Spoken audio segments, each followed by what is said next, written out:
ಇದೇ ಕ್ಷಣಕ್ಕಾಗಿ, ಇದೇ ಗಳಿಗೆಗಾಗಿ, ಇದೇ ಸೆಲೆಬ್ರೇಷನ್ಗಾಗಿ ಇಡೀ ಭಾರತ ಕಾಯ್ತಾ ಇತ್ತು. ಫೈನಲಿ ಟೀಮ್ ಇಂಡಿಯಾ ಮತ್ತೊಮ್ಮೆ ಚಾಂಪಿಯನ್. ಐಸಿಸಿಯ ಮಿನಿ ವಿಶ್ವ ಯುದ್ಧದಲ್ಲಿ ಅಜೇಯವಾಗಿ ಫಿನಾಲೆಗೆ ಕಾಲಿಟ್ಟಿದ್ದಂಥ ರೋಹಿತ್ ಶರ್ಮಾ ನಾಯಕತ್ವದ ಬಳಗ ನ್ಯೂಜಿಲೆಂಡ್ ತಂಡವನ್ನು ಸೋಲಿಸುವ ಮೂಲಕ ಟ್ರೋಫಿಯನ್ನು ಎತ್ತಿ ಹಿಡಿದಿದೆ. T20 ವಿಶ್ವಕಪ್ ಗೆದ್ದು 8 ತಿಂಗಳ ಅಂತರದಲ್ಲೇ ಮತ್ತೊಂದು ಐಸಿಸಿ ಟೂರ್ನಿಯ ಚಾಂಪಿಯನ್ ಆಗಿ ಮೆರೆದಾಡಿದ್ದಾರೆ. ಭಾರತ ಟ್ರೋಫಿ ಎತ್ತಿ ಕುಣಿದಾಡ್ತಾ ಇದ್ರೆ 140 ಕೋಟಿ ಭಾರತೀಯರ ಕಣ್ಣಾಲೆಗಳು ಕೂಡ ಒದ್ದೆಯಾಗುವಂತಿದ್ವು. ಬಿಳಿ ಕೋಟ್ ತೊಟ್ಟ ಭಾರತೀಯರ ಸಂಭ್ರಮ ಮುಗಿಲು ಮುಟ್ಟುವಂತಿತ್ತು. ಐಸಿಸಿ ಚಾಂಪಿಯನ್ಸ್ ಟ್ರೋಫಿಯನ್ನು ಗೆದ್ದಿರುವಂಥ ಟೀಮ್ ಇಂಡಿಯಾದ ಇವತ್ತಿನ ಪರ್ಫಾರ್ಮೆನ್ಸ್ ಹೇಗಿತ್ತು ಅನ್ನೋದನ್ನು ಈ ವಿಡಿಯೋದಲ್ಲಿ ಹೇಳ್ತೇನೆ. ದಯವಿಟ್ಟು ನಮ್ಮ ಚಾನಲನ್ನು ಸಬ್ಸ್ಕ್ರೈಬ್ ಮಾಡಿಕೊಳ್ಳಿ.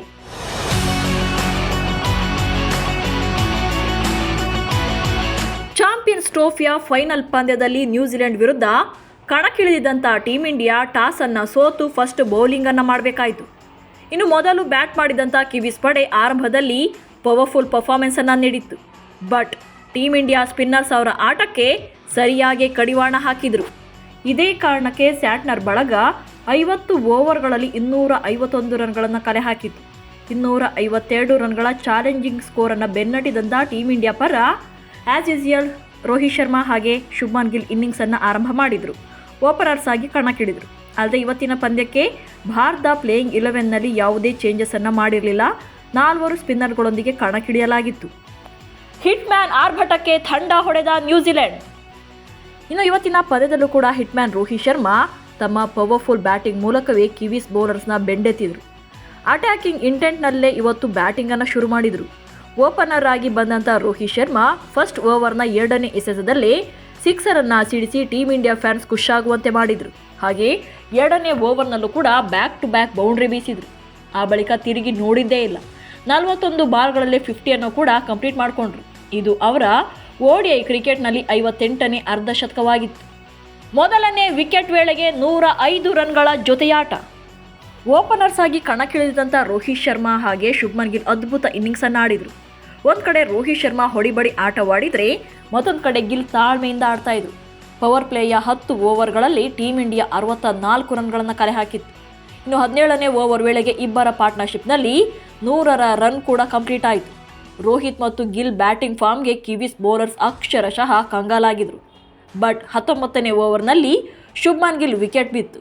ಮಿಚೆಲ್ ಸ್ಯಾಂಟ್ನರ್ ಬೌಲಿಂಗ್ನಲ್ಲಿ ಗ್ಲೆನ್ ಫಿಲಿಪ್ಸ್ ಮತ್ತೊಮ್ಮೆ ಫ್ಲೈಯಿಂಗ್ ಮೂಲಕ ಸಿಂಗಲ್ ಹ್ಯಾಂಡ್ ಕ್ಯಾಚನ್ನು ಹಿಡಿದರು. ಆ ಕ್ಯಾಚ್ ಅಂತೂ ನಿಜಕ್ಕೂ ಔಟ್ಸ್ಟ್ಯಾಂಡಿಂಗ್ ಎನ್ನುವಂತಿತ್ತು. 1 ರನ್ ಗಳಿಸಿ LBW ಬಲೆಗೆ ಬಿದ್ದ ಕೊಹ್ಲಿ. ಇನ್ನು ಇವತ್ತಿನ ಮ್ಯಾಚಲ್ಲಿ ವಿರಾಟ್ ಕೊಹ್ಲಿ ಮೇಲೆ ಎಲ್ಲರ ಕಣ್ಣಿತ್ತು. ಬಟ್ ಕೊಹ್ಲಿ ಬಂದಷ್ಟೇ ವೇಗದಲ್ಲಿ ಪೆವಿಲಿಯನ್ ಸೇರಿಕೊಂಡ್ರು. ಗಿಲ್ ಔಟ್ ಆದ ನೆಕ್ಸ್ಟ್ ಮಿನಿಟೇ ಕೊಹ್ಲಿ ಕೂಡ ಔಟ್ ಆದರು. ಸೆಟಲ್ ಆಗೋ ಮುಂಚೆಯೇ ಮಿಚೆಲ್ ಬ್ರೇಸ್ವೆಲ್ LBW ಬಲೆಗೆ ಬೀಳಿಸಿದರು. ಅಂಪೈರ್ ಔಟ್ ಕೊಟ್ಟಾಗ ನಿಜಕ್ಕೂ ಕೂಡ ಇದು ಕೊಹ್ಲಿಗೂ ಕೂಡ ಶಾಕ್ ಆಗಿತ್ತು. ಔಟ್ ಇಲ್ಲ ಅಂತ ರಿವ್ಯೂ ಕೂಡ ತಗೊಂಡ್ರು. ಬಟ್ ಥರ್ಡ್ ಅಂಪೈರ್ ಚೆಕಿಂಗ್ ವೇಳೆ ಕೊಹ್ಲಿ ಔಟ್ ಆಗಿದ್ದು ಕನ್ಫರ್ಮ್ ಆಯಿತು. ಸೊ 1 ರನ್ಗೆ ವಿರಾಟ್ ಕೊಹ್ಲಿ ಅವರು ಪೆವಿಲಿಯನ್ ಸೇರಿಕೊಂಡ್ರು. ಬಟ್ ರೋಹಿತ್ ಮಾತ್ರ ಇವತ್ತಿನ ಮ್ಯಾಚಲ್ಲಿ ಕಂಪ್ಲೀಟ್ ಫಿಟ್ ಆ್ಯಂಡ್ ಫೈನ್ ಆಗಿ ಬ್ಯಾಟ್ ಬೀಸ್ತಾ ಇದ್ರು. 76 ರನ್ಗಳಿಗೆ ವಿಕೆಟ್ ಒಪ್ಪಿಸಿದ ರೋಹಿತ್. ಇನ್ನು ಇವತ್ತಿನ ಮ್ಯಾಚಲ್ಲಿ ಇಂಪ್ರೆಸಿವ್ ಇನ್ನಿಂಗ್ಸನ್ನು ಆಡಿದಂಥ ರೋಹಿತ್ ಶರ್ಮಾ ಗಿಲ್ ಮತ್ತು ಕೊಹ್ಲಿ ಔಟ್ ಆದ ಬಳಿಕ ಸ್ವಲ್ಪ ಪ್ರೆಷರ್ನಲ್ಲಿದ್ದರು. ಮಿಡಲ್ ಓವರ್ಗಳಲ್ಲಿ ಡಾಟ್ ಬಾಲ್ಸ್ ಜಾಸ್ತಿ ಆಗ್ತಾ ಹೋಯಿತು. ಬಟ್ 26ನೇ ಓವರ್ನಲ್ಲಿ ರಚಿನ್ ರವೀಂದ್ರ ನ್ಯೂಜಿಲೆಂಡ್ ತಂಡಕ್ಕೆ ಬ್ರೇಕ್ ಥ್ರೂ ತಂದುಕೊಟ್ರು. ಫುಲ್ ಸೆಟಲ್ ಆಗಿ ಬ್ಯಾಟ್ ಬೀಸ್ತಾ ಇದ್ದಂಥ ರೋಹಿತ್ ಶರ್ಮಾರ ವಿಕೆಟನ್ನು ಕಿತ್ತಿದ್ರು. 83 ಎಸೆತಗಳಲ್ಲಿ 7 ಬೌಂಡ್ರಿ ಹಾಗೆ 3 ಸಿಕ್ಸರ್ಗಳ ಸಮೇತ 76 ರನ್ ಗಳಿಸಿದ್ದ ರೋಹಿತ್ ಶರ್ಮಾ ಸ್ಟಂಪ್ ಔಟ್ ಆದರು. ಗಿಲ್ ಕ್ಯಾಚ್ ಬಳಿಕ ಮ್ಯಾಚ್ ಟರ್ನಿಂಗ್. ಇನ್ನು ಇವತ್ತಿನ ಮ್ಯಾಚ್ ಆಲ್ಮೋಸ್ಟ್ ಒನ್ ಸೈಡೆಡ್ ಎನ್ನುವಂತೆಯೇ ಸಾಗ್ತಾ ಇತ್ತು. ಯಾಕಂದರೆ ಟೀಮ್ ಇಂಡಿಯಾ ಸ್ಪಿನ್ನರ್ಸ್ ಜಾದೂನಿಂದಾಗಿ ಕಿವೀಸ್ ಪಡೆ 251 ರನ್ಗಳ ಟಾರ್ಗೆಟನ್ನು ಕೊಟ್ಟಿತ್ತು. ಸ್ಕೋರ್ ಸ್ವಲ್ಪ ಚಾಲೆಂಜಿಂಗ್ ಅನಿಸಿದ್ರು ಕೂಡ ಗಿಲ್ ಮತ್ತು ರೋಹಿತ್ ಶರ್ಮಾರ ಪಾರ್ಟ್ನರ್ಶಿಪ್ನ ಅಂದಾಗಿ ವಿನ್ನಿಂಗ್ ಪಾಸಿಬಿಲಿಟೀಸ್ ಜಾಸ್ತಿ ಆಗ್ತಾ ಹೋಯಿತು. ಬಟ್ ಯಾವಾಗ ಗ್ಲೆನ್ ಫಿಲಿಪ್ಸ್ ಗಾಳಿಯಲ್ಲಿ ಹಾರಿ ಒಂದೇ ಕೈಯಲ್ಲಿ ಗಿಲ್ ಕ್ಯಾಚ್ ಹಿಡಿದ್ರೋ ಅಲ್ಲಿಂದ ಮ್ಯಾಚ್ ಟರ್ನ್ ಆಗ್ತಾ ಹೋಯಿತು. ಗಿಲ್ ಔಟ್ ಆದ ನೆಕ್ಸ್ಟ್ 2 ಬಾಲ್ಗಳಲ್ಲಿ ಕಿಂಗ್ ಕೊಹ್ಲಿ ಕೂಡ ಪೆವಿಲಿಯನ್ ಸೇರಿಕೊಂಡಿದ್ರು. ಆ ಬಳಿಕ ರೋಹಿತ್ ಕೂಡ ಆಟವನ್ನು ಮುಗಿಸಿದರು. ಹೀಗೆ ಬ್ಯಾಕ್ ಟು ಬ್ಯಾಕ್ 3 ವಿಕೆಟ್ಗಳು ಉರುಳಿದ ಮೇಲೆ ಕಿವೀಸ್ ಪಡೆ ಮತ್ತೆ ಪುಟಿದೇಳೋಕೆ ಶುರು ಮಾಡಿತು. ಅಲ್ಲಿಂದ ರನ್ಸ್ಗಿಂತ ಡಾಟ್ ಬಾಲ್ಸೇ ಜಾಸ್ತಿ ಆಗೋಯಿತು.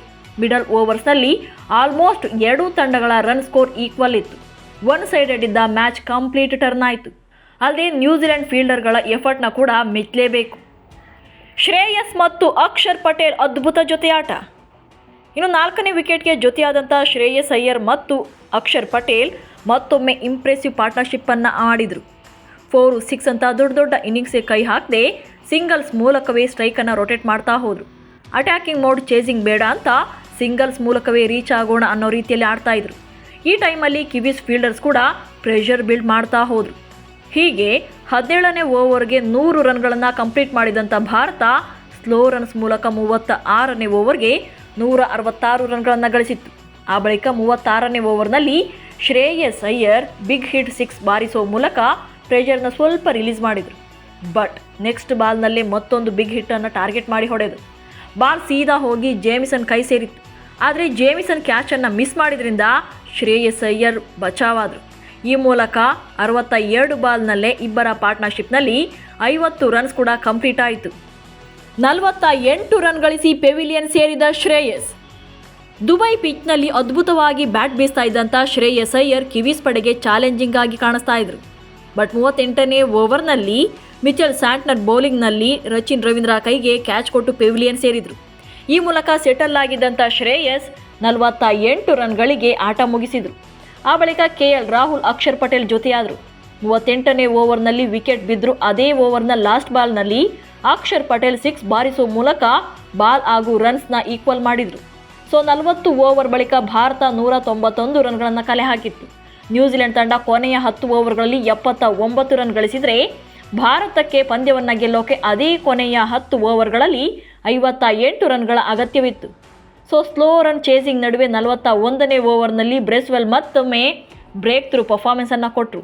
ಅಕ್ಷರ್ ಪಟೇಲ್ ಬಿಗ್ ಹಿಟ್ಗೆ ಕೈ ಹಾಕಿ ಕ್ಯಾಚ್ಔಟ್ ಆದರು. 203 ರನ್ಗಳಿಗೆ ಟೀಮ್ ಇಂಡಿಯಾ 5 ವಿಕೆಟ್ಗಳನ್ನು ಕಳ್ಕೊಳ್ತು. ಆನಂತರ ಪಾಂಡ್ಯ ಮತ್ತು KL ರಾಹುಲ್ ಮತ್ತೊಮ್ಮೆ ಅದ್ಭುತ ಜೊತೆಯಾಟವಾಡಿದರು. ಇವರಿಬ್ಬರೇ ಮ್ಯಾಚ್ ವಿನ್ನರ್ಸ್ ಥರ ಕೂಡ ಕಾಣ್ತಾ ಇದ್ದರು. ಬಟ್ 47ನೇ ಓವರ್ನಲ್ಲಿ ಪಾಂಡ್ಯ ಔಟ್ ಆದರು. ಈ ಟೈಮಲ್ಲಿ ಭಾರತದ ಗೆಲುವಿಗೆ 15 ಬಾಲ್ಗಳಲ್ಲಿ 11 ರನ್ಗಳ ಅಗತ್ಯವಿತ್ತು. ಈ ವೇಳೆ ಜಡೇಜಾ ಬ್ಯಾಟಿಂಗ್ಗೆ ಬಂದಿದ್ದು ಫಸ್ಟ್ ಬಾಲ್ನಲ್ಲೇ 2 ರನ್ ತಗೊಂಡ್ರು. ಟೂರ್ನಮೆಂಟ್ನಲ್ಲಿ ಬೆಸ್ಟ್ ಫಿನಿಷರ್ ಆಗಿ ಕಾಣಿಸಿಕೊಳ್ತಿದ್ದಂಥ KL ರಾಹುಲ್ ಈ ಪಂದ್ಯದಲ್ಲೂ ಕೂಡ ಅದ್ಭುತವಾಗಿ ಬ್ಯಾಟ್ ಬೀಸಿದರು. ಕೊನೆಗೆ 4 ಬಾರಿಸುವ ಮೂಲಕ ರವೀಂದ್ರ ಜಡೇಜಾ ಮ್ಯಾಚನ್ನು ಫಿನಿಷ್ ಮಾಡಿದರು. ಅಲ್ಲಿಗೆ ಭಾರತ ಮತ್ತೊಂದು ICC ಚಾಂಪಿಯನ್ಸ್ ಟ್ರೋಫಿಯನ್ನು ತನ್ನ ಮಡಿಲಿಗೆ ಹಾಕಿಕೊಳ್ತು. 4 ವಿಕೆಟ್ಗಳಿಂದ ಚಾಂಪಿಯನ್ಸ್ ಟ್ರೋಫಿಯ ಫೈನಲ್ ಪಂದ್ಯವನ್ನು ಭಾರತ ಗೆದ್ದು ಬೀಗಿತ್ತು. ಹೆನ್ರಿ ಇಲ್ಲದ್ದು ಭಾರತಕ್ಕೆ ಪ್ಲಸ್. ಬಟ್ ಇವತ್ತಿನ ಮ್ಯಾಚಲ್ಲಿ ನ್ಯೂಜಿಲೆಂಡ್ ತಂಡದ ಸ್ಟಾರ್ ಬೌಲರ್ ಮ್ಯಾಟ್ ಹೆನ್ರಿ ಇಲ್ಲದೇ ಇದ್ದದ್ದು ಕೂಡ ಟೀಮ್ ಇಂಡಿಯಾಗೆ ಒಂಥರ ಪ್ಲಸ್ ಆಯಿತು. ಸೌತ್ ಆಫ್ರಿಕಾ ವಿರುದ್ಧದ ಸೆಮಿಫೈನಲ್ ಪಂದ್ಯದಲ್ಲಿ ಹೆನ್ರಿ ಫೀಲ್ಡಿಂಗ್ ವೇಳೆ ಕ್ಯಾಚ್ ಹಿಡಿಯುವಾಗ ಇಂಜುರಿಗೊಂಡಿದ್ರು. ಸೊ ಫೈನಲ್ ಪಂದ್ಯವನ್ನು ಮಿಸ್ ಮಾಡಿಕೊಂಡ್ರು. ಚಾಂಪಿಯನ್ಸ್ ಟ್ರೋಫಿಯಲ್ಲಿ ಆಡಿದ 4 ಪಂದ್ಯಗಳಲ್ಲೇ 10 ವಿಕೆಟ್ಗಳನ್ನು ಕಿತ್ತು ಹೈಯೆಸ್ಟ್ ವಿಕೆಟ್ ಟೇಕರ್ ಆಗಿದ್ರು. ಸೊ ಹೆನ್ರಿಯನ್ನು ಹೊರತುಪಡಿಸಿದರೆ ನ್ಯೂಜಿಲೆಂಡ್ ಕ್ಯಾಪ್ಟನ್ ಮಿಚೆಲ್ ಸ್ಯಾಂಟ್ನರ್ ಭಾರತೀಯ ಬ್ಯಾಟರ್ಗಳನ್ನು ಕಾಡಿದರು. ಅವರ ಓವರ್ನಲ್ಲಿ ಬ್ಯಾಟ್ ಬೀಸೋದು ಕೂಡ ಸ್ವಲ್ಪ ಕಷ್ಟ ಆಗ್ತಾ ಇತ್ತು. ಆದರೂ ಸ್ಯಾಂಟ್ನರ್ ಮತ್ತು ಬ್ರೇಸ್ವೆಲ್ ಉತ್ತಮ ಬೌಲಿಂಗ್ ಪ್ರದರ್ಶನ ನೀಡಿದರು. ನ್ಯೂಜಿಲೆಂಡ್ ಪರ ಮಿಚೆಲ್ ಸ್ಯಾಂಟ್ನರ್ ಮತ್ತು ಬ್ರೇಸ್ವೆಲ್ ತಲಾ 2 ವಿಕೆಟ್ಗಳನ್ನು ಭೇಟಿಯಾಡಿದರು. ಇನ್ನು ದುಬೈ ಪಿಚ್ ಭಾರತಕ್ಕೆ ಅಡ್ವಾಂಟೇಜ್ ಅಂತ ಎಲ್ಲರೂ ಕೂಡ ಟೀಕೆ ಮಾಡೋದರ ನಡುವೆ ನ್ಯೂಜಿಲೆಂಡ್ ಪ್ಲೇಯರ್ಸ್ ಅದ್ಭುತ ಫೈಟನ್ನು ಕೊಟ್ಟರು. ಬಟ್ ಬಲಿಷ್ಠ ಪಡೆಯನ್ನೇ ಹೊಂದಿರುವಂಥ ಭಾರತ ಸೋಲೆ ಕಾಣದೆ ಗೆದ್ದು ಬೀಗಿದೆ. ನಾವು ಕೂಡ ರೋಹಿತ್ ಶರ್ಮಾ ಪಡೆಗೆ ವಿಶ್ ಮಾಡೋಣ. So congrats team India. ನೀವು ಕೂಡ ಕಮೆಂಟ್ಸ್ ಮೂಲಕ ವಿಶ್ ಮಾಡಿ. ನಮಸ್ಕಾರ.